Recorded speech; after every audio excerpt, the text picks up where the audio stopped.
আসসালামু আলাইকুম গাইস, আজকে নিয়ে এসেছি চিকেন আলু ভাজি।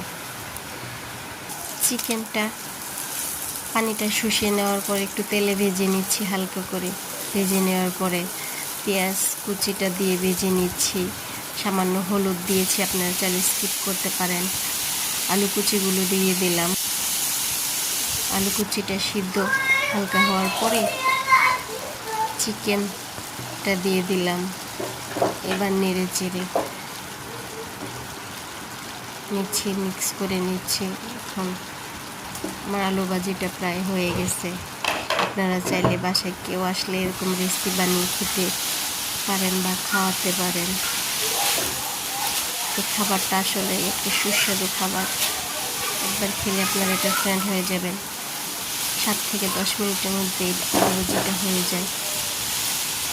দেখুন, সে একটা কালার হয়েছে, সুন্দর একটা স্মেল বের হয়েছে।